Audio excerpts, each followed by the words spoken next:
שלום עוד פעם, אז ההרצאה תהיה באנגלית, כפי ששרון אמרה, כדי לתת לכם את הפלייבר של המחלקה, שאת ההוראה שלנו אנחנו עושים באנגלית.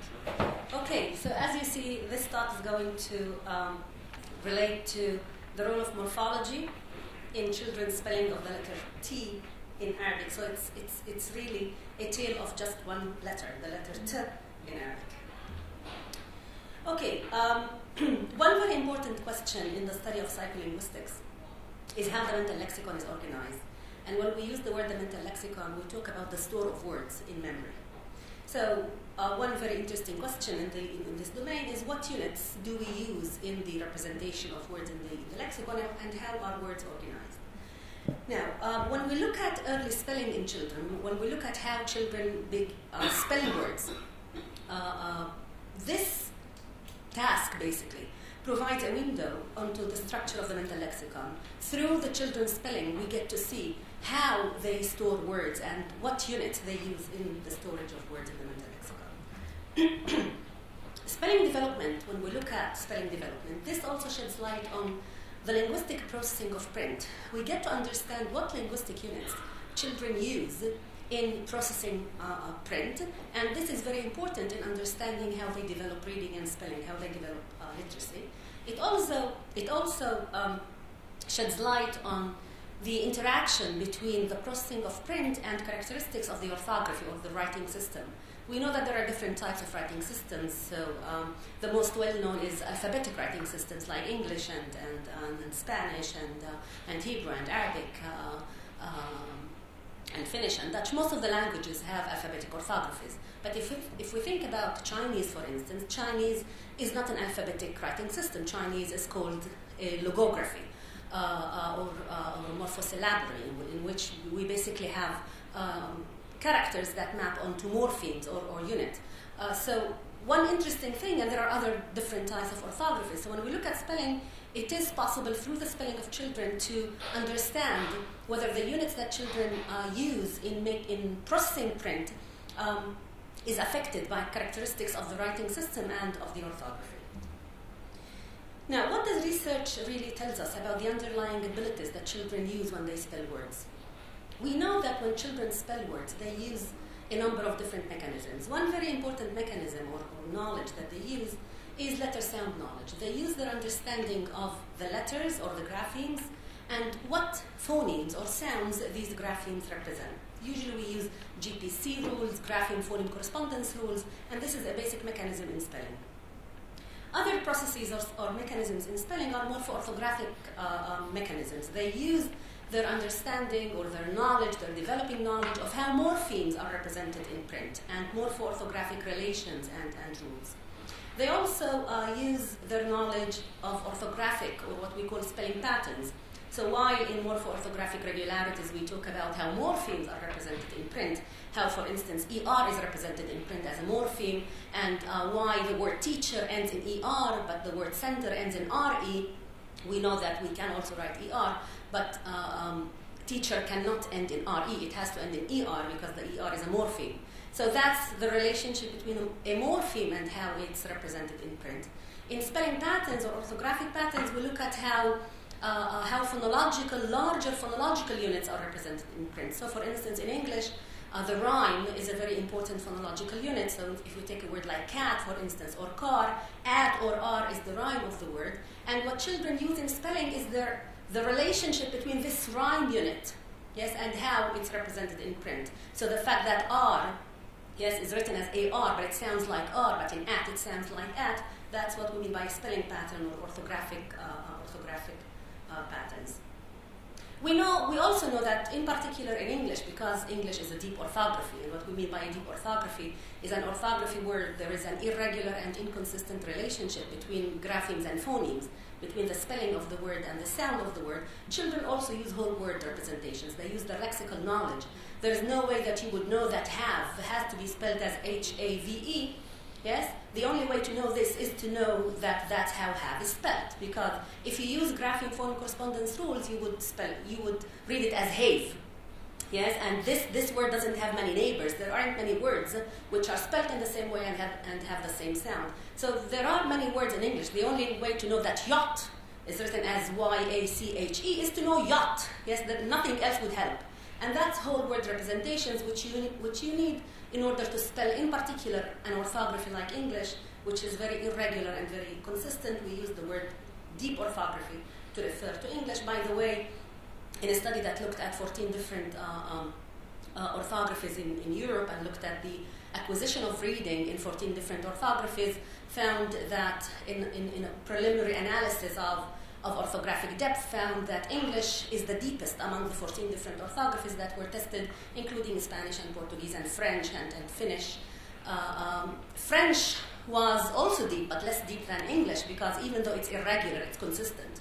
So in English, you can use morphological cues in order to figure out how to sound out the word. But in English, sometimes there's nothing that you can use. There's no clue. So all you have to use or can use is whole word representations.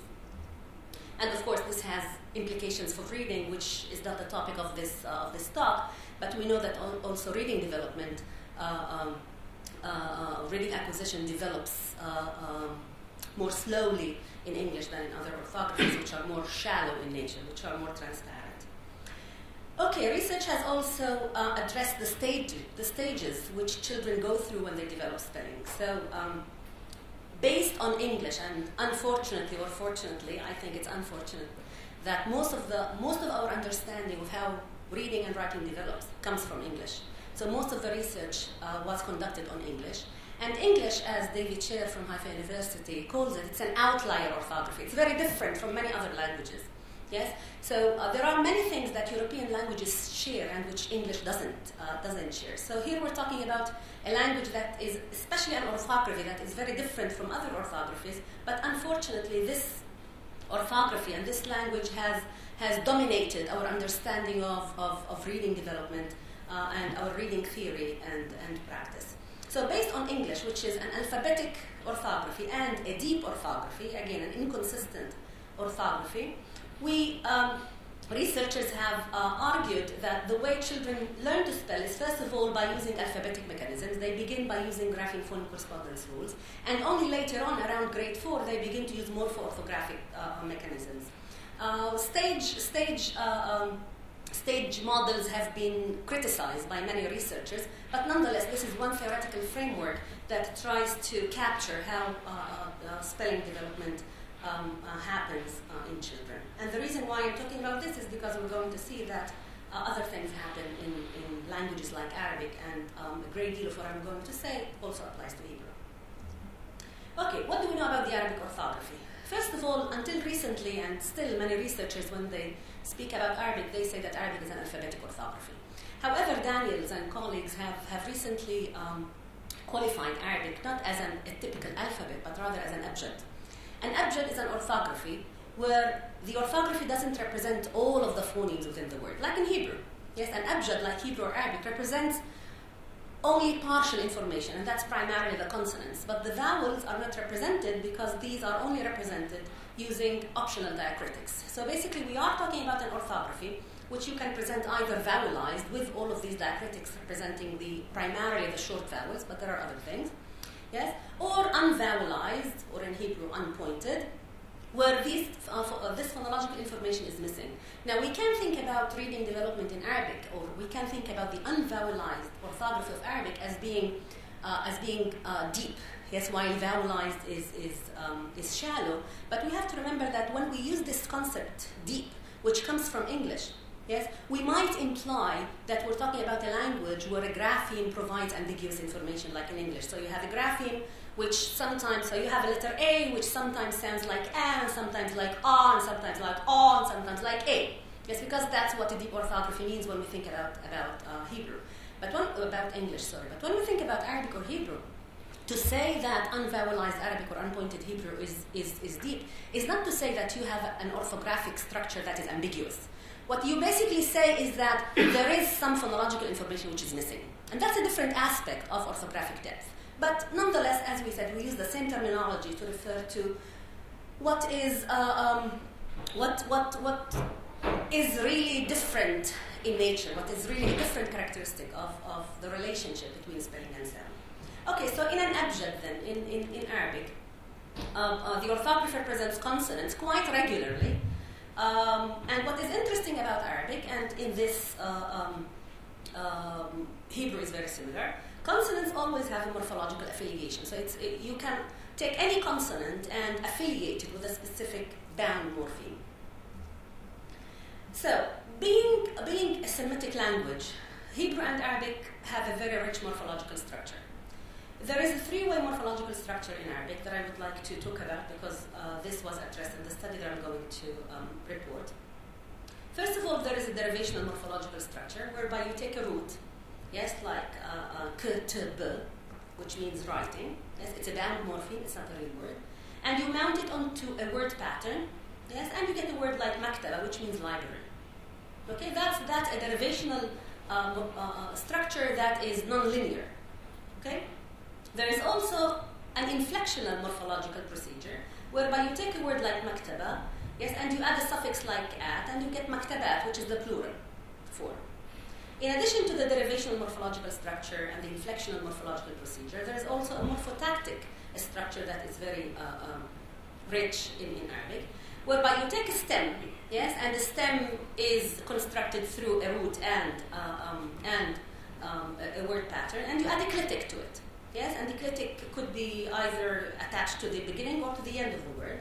So if you take maktaba, yes, which is the stem that we saw, or maktabat, which is the plural form, and you add bi maktabatna, yes, with bi meaning in and na being the possessive pronoun, and you have in our libraries as one phrase which is very morphologically dense.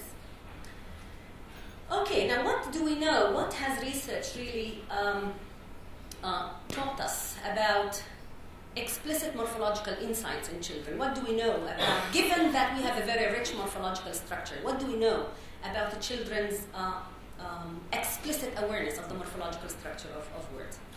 Well, we know that morphological insights develop early in children. Yeah, so very young children become aware of the internal morphological structure of word, primarily of the root. Yes, they are very aware of the root as the semantic unit embedded within words. In turn, yes, we have shown that also morphological intervention promotes reading and spelling development in Arabic. So if you train children in morphological awareness, yes, and in this study with one of my former PhD students, we conducted two intervention programs, one phonological and another morphological, and we looked at the effect of the two intervention programs on the development of reading and spelling. And what we found was that the two programs were, the two programs produced gains in reading and spelling in children. We looked at grade 2, 6, and 8, yes, second grade, fourth grade, and sixth grade. Yes, but we did see some differences in the contribution of the two intervention programs to reading and spelling. Interestingly, we found that older kids gain more from the morphological intervention than from the phonological intervention. And even in the reading of vowelized words, where we would expect that they don't need the morphological structure to read voweled words, which also implies something about the role of diacritics and the psycholinguistic reality of these diacritics. In another study, I showed that children may not be using these diacritics very early on. At the end of the, already by the second grade, they don't look at diacritics. But that's another thing. Okay, so basically what we're saying is that morphological intervention does produce gains in reading and spelling, which implies that children are using morphological processing in reading and spelling. Research has also shown that morphological awareness predicts reading development and reading disability. So if you compare poor readers with skilled readers or reading disabled with normal readers, you find that there are significant differences in morphological awareness in these different groups. Of course, you also expect to find differences in phonological awareness. And in one study, I showed that even though there are differences in phonological and in morphological awareness, there is an interaction whereby we see that what basically defines reading disability in Arabic is also a phonological deficit. So the phonological awareness is still the strongest factor distinguishing between the two groups, but nonetheless we see also significant differences in morphological awareness. Okay, what do we know about implicit morphological processing in Arabic? And now we're talking about morphological processes which readers are not aware of. Yes, things which they basically engage in unconsciously. So, do readers use morphological insights, morphological processing implicitly? Research shows that, yes, lexical representation, it looks like lexical representation and processing in Arabic makes use of morphological structure, primarily the root and pattern. Sami Boudila from Cambridge University conducted a series of studies on the role of morphology in lexical representation and processing in Arabic using priming design, whereby you get an individual to listen to a word and then you show him a word, and what you manipulate is the relationship between the prime and the target. And what he shows is that when there is morphological relatedness, so if you take, for instance, an example in Hebrew to make things easier for you, so if you take katav and michtav, yes, as opposed to michtav and miklat, which share the pattern, so you show that when words share a root, then there is a priming effect. And he showed that in Arabic, also when words share a pattern, there is a priming effect, which implies that lexical representation and processing makes use of morphological structure.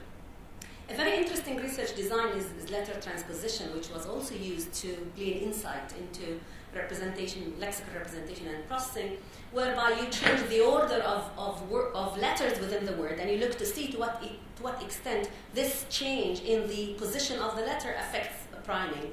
So research on English shows that if you take the word garden, for instance, garden would always prime garden because it's the same word. But if you change the letters in garden and you make it gadren, yes, you find that you still have the same priming effect. Now, research on Hebrew by Frost and colleagues, and also this very recent research on Arabic, shows that when you play around with the letters within words in Arabic and in Hebrew, you no longer get priming. And that's because you are basically tinkering with the internal morphological structure. You're changing the root, you're changing aspects of the word pattern, and that's why you basically engage the reader in accessing a different word, a different lexical item, which again converges on the idea that morphology is very important in lexical representation and lexical processing.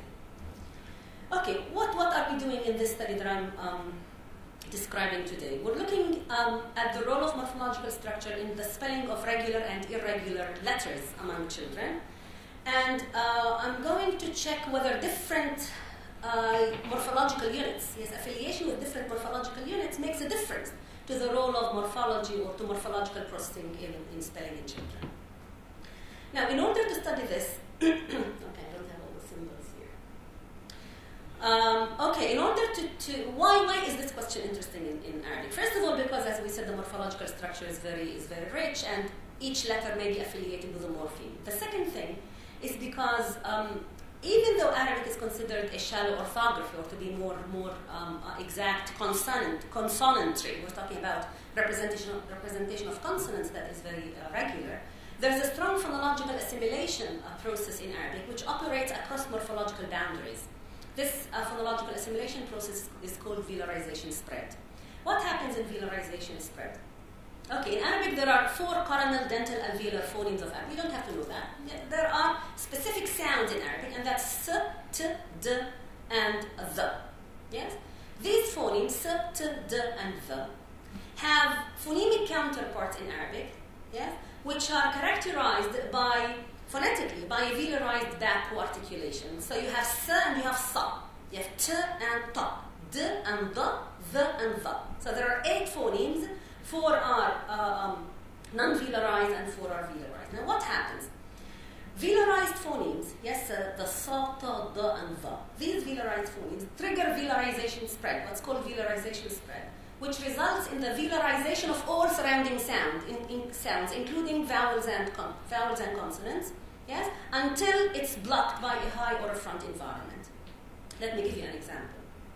Well, before examples, what's interesting is that velarization spread goes in both ways. Yes, so it doesn't matter. It might affect the sounds before and the sounds after. So an example of velarization spread affecting the sounds that come after the velarized phoneme. If we take the word sad in Arabic, to hunt, yes, sad, you have the sa phoneme, which is velarized. Once you have the sa in the word, then the a becomes a and the d becomes da. So you say sad, yes, even though the underlying form is sad. Okay, but you have velarization spread affecting the sounds that follow the sa. velarization spread may proceed backwards. So if you take the word wasat, yes, the ta comes at the end of the word, but once you have ta, then the preceding a becomes a, the sa becomes sa, the a becomes a, and the wa becomes wa. Okay? Now, what is interesting is that velarization spread is not marked in spelling. Yes, spelling is more loyal to the morphological structure, not to the surface phonetics of the word. Okay, unless in specific cases, but I don't want to get into that. What does this really imply? What does it mean when we talk about spelling in children? It means that there will be irregular letters representing not the underlying phoneme, but its allophonic variant, which is a plus back. Yes? And why is this a problem in spelling? This is a problem in spelling because when the sound becomes velarized, it coincides with another phoneme in Arabic, which has a letter that represents it in the orthography. So when sa sounds like sa, yes, this sa is a phoneme in English, and there is a letter sad which represents the phoneme sa. Now, wa, when wa becomes wa, there is no problem because there is only one letter wa in Arabic. Yes, but when sa becomes sa or ta becomes ta, da becomes da, there are letters in the Arabic alphabet representing these sounds, yes, because these sounds are also phonemes. In this case, they are, in a way, allophonic variants, but these are also phonemes, and there are letters that represent them. So, basically, the consequence of this is that we will have an irregular orthographic representation. Yes? Now, it's irregular, but it's consistent, I would like to argue. Why? Because, as I'm going to show, you can use the morphological structure in order to figure out how this phoneme should be represented in spelling. Okay, let me give you examples of ta, which I'm going to target in this study, and the three different morphological affiliations. So if you take the root q, t, l, yes, you put it in this word pattern, you will get maqtul. Yes, maqtul, it sounds like t. Yes, but what you have to write is a t because that's that's basically the underlying sound. So that's t as part of the root. You can have t as part of the word pattern. So if you take q, b, l and put it in this word pattern, because q is also velarized, like these four velarized phonemes, you get istaqbala. Yes, so istaqbala, even though you have to write ta. Ta can also be part of an affix. So if you take qaf, z, and as a stem, yes, and you add this suffix qafazat, yes, qafazat, you will have a verb with an affix that is supposed to look in spelling as a ta, but it sounds like ta. Of course, there are dialectal variations in how velarized the ta becomes in specific contexts, but the tendency in connected speech for this velarization to be very strong. Okay, now why did I choose the letter ta, not other letters?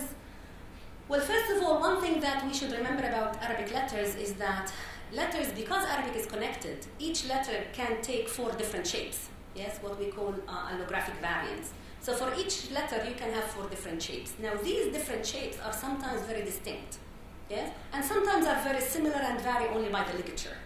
In the case of ta, the different allographic variants are rather similar.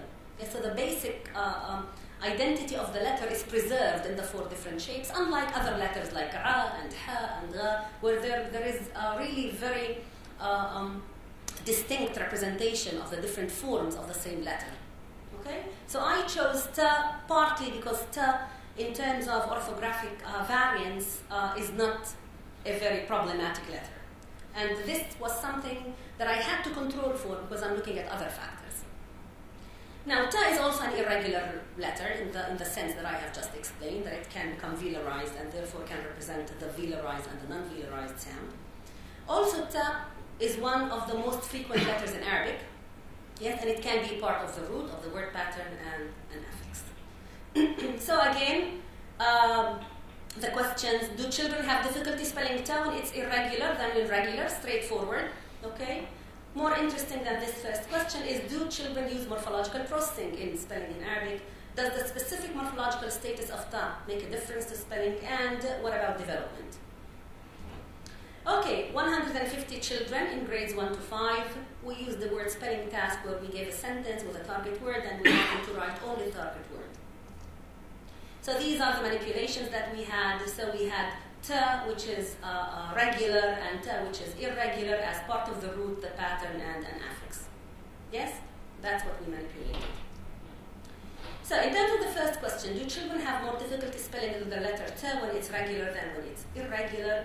And as we see in, what we found, as we see substantial main effect of regularity, it does make a difference as to whether the letter represents the underlying, the regular sound, yes, or whether it represents an irregular sound that is usually not associated with it.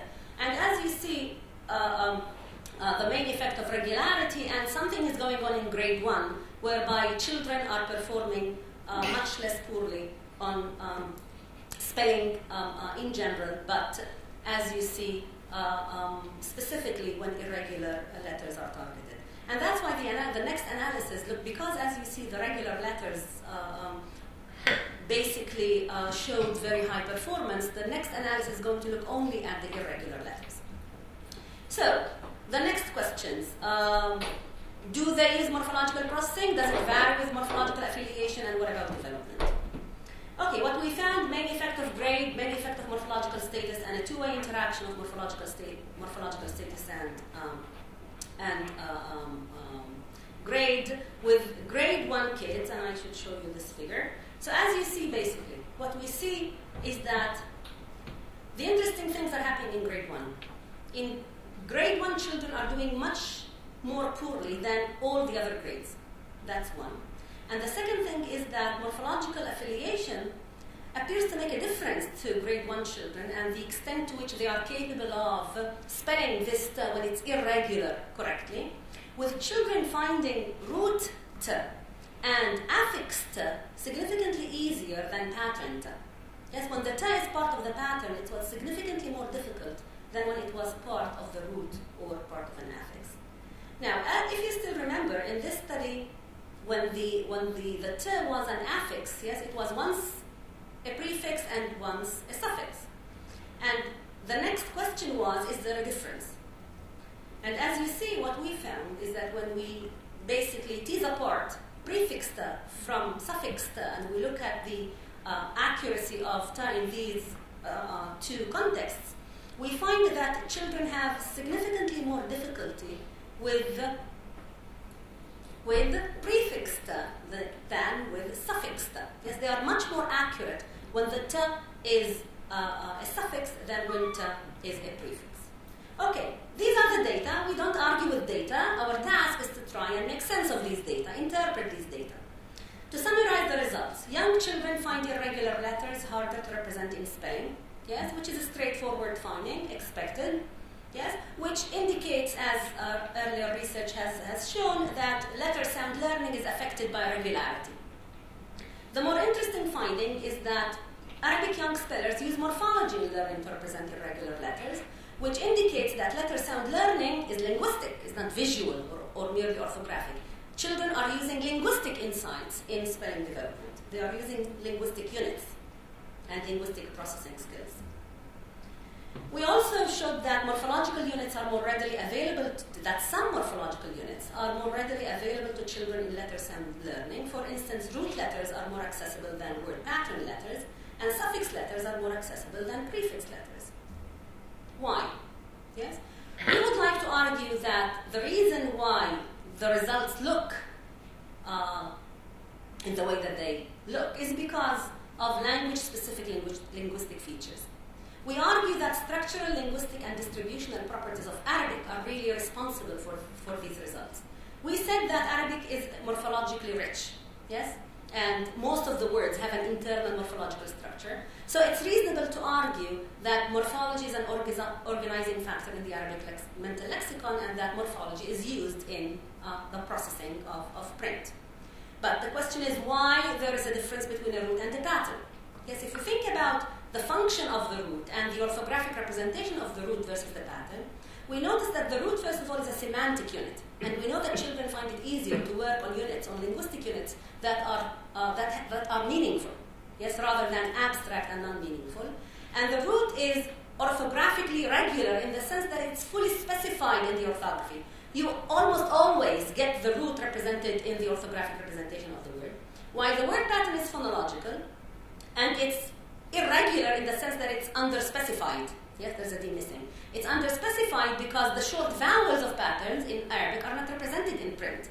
So the word pattern is only partially specified in the orthography, but the root is almost always fully specified and regularly specified, and the root is semantic while the pattern is more phonological, more abstract in nature. Now, why a difference between a prefix and suffix? Arabic is an inflected, agglutinated language.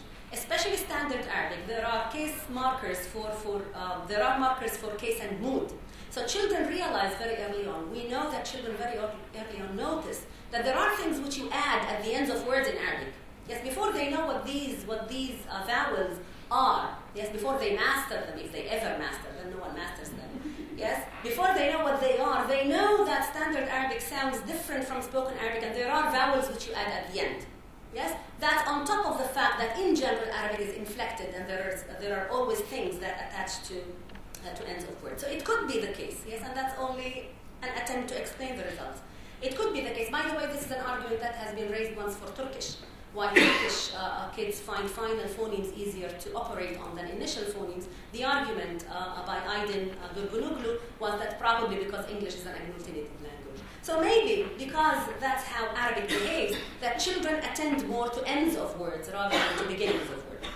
Another argument, which I think might also have an effect on this pattern that we saw in Arabic, is the syllable structure of Arabic. I have shown in earlier research, and Nadia Kogin, my former student, is sitting here and looked at that in also Hebrew and Russian. We have shown that the CV unit in Arabic is a very cohesive linguistic unit that is very hard to break down. Yes, so if you take a word like peel in Hebrew and you ask children break peel into two words, they say peel. They don't say p-il as in English cat is k-at. Yes, so there is something unique about the cohesiveness of the CV unit, the phonological unit CV. Now, it could be that because the initial sound, yes, the initial letter, is part of the CV, that's why it's easy, it's harder for children to think about it, to become aware of it, to operate on it, while final consonants are external to the core CV unit, and that is, again, probably why they found initial phonemes harder to represent in spelling than final phonemes. Thank you.